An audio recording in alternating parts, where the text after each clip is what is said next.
अस्सलाम वालेकुम जी, कैसे हैं आप सब। दिस इज़ हमज़ा हुसैन राना और आप देख रहे हैं जी मेरा यूट्यूब चैनल।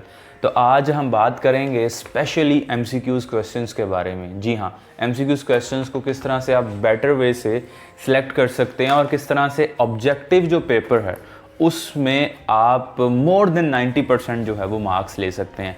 इसमें हम बात करेंगे कुछ प्रैक्टिकल जो है वो स्किल्स के बारे में। सबसे पहला पॉइंट वो है टाइम मैनेजमेंट।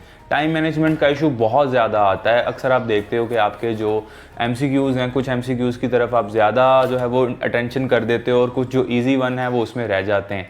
तो इसलिए सबसे पहली जो टिप मैं आपको देना चाहूँगा वो टाइम मैनेजमेंट है। अपने टाइम को जो है वो अच्छे से यूज़ करें। आपके जितने एमसीक्यूज़ हैं उसको अपने टाइम के ऊपर डिवाइड कर लें और देखें कि एक एमसीक्यूज़ को आपने कितना टाइम देना है। अगर कोई एमसीक्यूज़ जो है वो ज़्यादा मुश्किल है, फॉर एग्जांपल आप पढ़ रहे हैं तो उसके दौरान ज़्यादा मुश्किल लगता है तो उसको स्किप कर दें। उसके बाद जो है वो रीड द क्वेश्चन केयरफुली। आपने तमाम क्वेश्चंस को एक दफ़ा केयरफुली रीड करना है, ये बहुत ज़रूरी होता है। उसकी वजह यह है कि जब आप तमाम क्वेश्चंस को, इसीलिए कहा जाता है कि जब आपका पेपर आपके सामने आए तो पूरे पेपर को एक दफ़ा पहले रीड करो।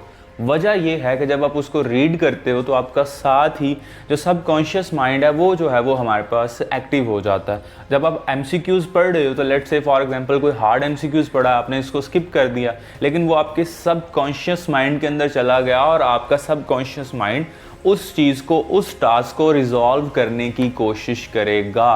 उसके बाद जो है वो हमारे पास इंक्रीज योर प्रोबेबिलिटी। प्रोबेबिलिटी क्या होती है कि आप बाय चांस करेक्ट जो है वो आंसर चूज़ कर लेते हैं और ये बहुत ज़रूरी है कि आप जो है वो इसमें क्या होता है कि सबसे पहले जो नई चीज़ है वो ये है कि आपकी जो फर्स्ट प्रायोरिटी है, यानी फर्स्ट जो इंप्रेशन है वो बहुत ज़्यादा मैटर करता है। अगर आप किसी एमसीक्यूज़ को पढ़ा, आपका फर्स्ट इंप्रेशन ये आया कि लेट्स से कि ये वाला जो है वो आंसर ठीक है, तो मोस्टली प्रोबेबली वही आंसर जो है वो ठीक होता है। उसके बाद बात करेंगे कि जो आपका डिज़ाइनर है, जो जिसने आपके ऑब्जेक्टिव एमसीक्यूज़ को डिज़ाइन किया, अगर आप उसकी 22 की बात करें तो जो बी और सी ऑप्शन है ये सबसे बेस्ट ऑप्शन। अगर आपको जो है वो नहीं समझ आ रहा तो बी और सी जो ऑप्शन है वो सबसे जो है वो बेस्ट ऑप्शन होता है। सबसे बेस्ट सी है, उसके बाद बी है, क्योंकि ज़्यादातर जो है वो सी और बी इतने ज़्यादा रैंडमाइज नहीं होते।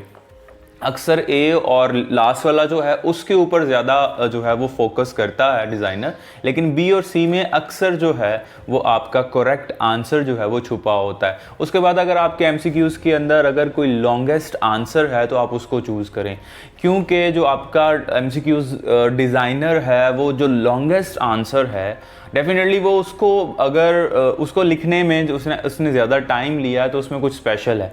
वगरना जो छोटे छोटे आंसर्स हैं वो तो उसको किसी भी तरह से वो चेंज कर सकता है। तो जो लॉन्गेस्ट आंसर है वो भी जो है वो आप चूज़ कर सकते हैं। उसके बाद अगर आप बात करें सो आपने जो आउटलायर्स हैं, आपने एमसीक्यूज़ देखना है, उसमें जो आउटलायर्स हैं यानी जो बिल्कुल भी उस क्वेश्चन से रिलेटेड नहीं है, आपने उनको पहले तो उसको स्किप करना है, एलिमिनेट करना है। इसको कहते हैं हम एलिमिनेशन टेक्निक।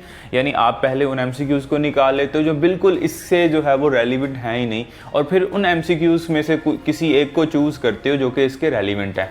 मैं आपको जो है वो एक एग्जांपल के ज़रिए समझाना चाहूँगा। जैसे फॉर एग्जांपल आपके सामने ऑप्शंस हैं 4p-q आपके, और उसके बाद है 4p+q, उसके बाद है 2p+q, उसके बाद है 3p+q। अब अगर आप इसमें देखें तो 4p+q और 3p+q ये आउटलायर्स हैं, इनका इसके साथ कोई रिलेशन, यानी 2p+q और 3p+q का इस आप देखें कि इनमें कोई भी आप वो बिल्कुल ही अलग लग रहे हैं। लेकिन इनमें अगर हम देखें 4p-q और 4p+q ये दोनों जो हैं वो सिमिलर है। सो दैट मीन हमारा जो करेक्ट आंसर है वो इन दोनों में से होगा। तो वो जो है वो उनको आपने एलिमिनेट कर देना, फिर इनमें से चूज़ करना है कि जो आपका आंसर ठीक है। उसके अलावा all of the above and none of these वाला जो है वो ऑप्शन बी ज़्यादातर करेक्ट होता है, क्योंकि जो आपका डिज़ाइनर है वो ज़्यादातर जो है वो हमारे पास ज़्यादा लाइक अगर उसके पास चॉइसेस नहीं हैं तो वो उसमें जो है वो नन ऑफ दी अबव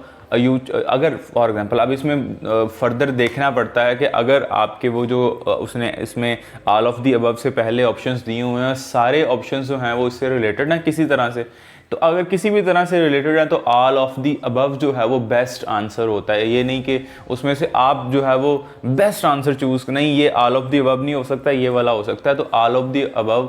और इसी तरह से अगर वो उन ऑप्शंस में से कोई भी ऑप्शन उससे रेलिवेंट नहीं है तो फिर आप नन ऑफ दी अबव भी जो है वो यूज़ कर सकते हो। तो ऑल ऑफ दी अबव और नन ऑफ दी अबव भी जो है वो बेसिकली बेस्ट हमारे पास चॉइसेस होती हैं और ये रेलिवेंट होते हैं आपके एमसीक्यूज़ के। उसके अलावा मिडल ऑर्डर की बात करेंगे, अगर आप जो है वो किसी ऐसे क्वेश्चन को आंसर कर रहे हो कि जिसके अंदर लेट्स से कि कुछ ऐसे न्यूमेरिकल वैल्यूज़ हैं, तो उसमें आप हमेशा मिडल ऑर्डर्स का इस्तेमाल करें। जैसे फॉर एग्जांपल आपके पास जो है वो ऑप्शन है 150, आपके पास ऑप्शन है let's say 200, 180, 150 and let's say 300।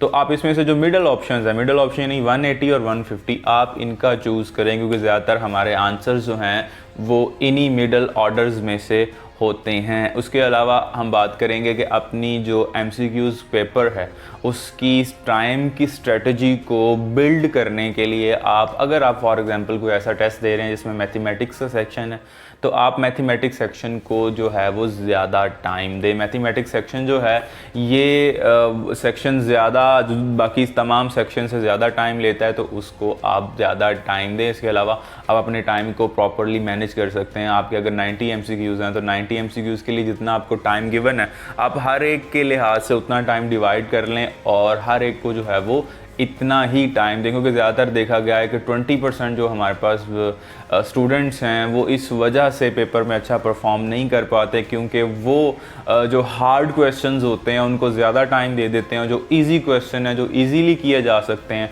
उनको वो टाइम नहीं दे पाते। तो ये सबसे जो है वो बड़ी हडल है हमारे सामने। तो ये कुछ छोटी सी जो है वो एक वीडियो थी जिसके अंदर बात की मैंने एमसीक्यूज़ को आंसर करने की। और अगर आप जो है वो इस तरह की और भी वीडियोस देखना चाहते हैं तो चैनल को सब्सक्राइब कीजिएगा, वीडियो को लाइक कीजिएगा और मिलते हैं इंशाल्लाह इसी तरह की किसी और एग्ज़ाम रिलेटेड टिप्स के साथ। अल्लाह हाफिज़।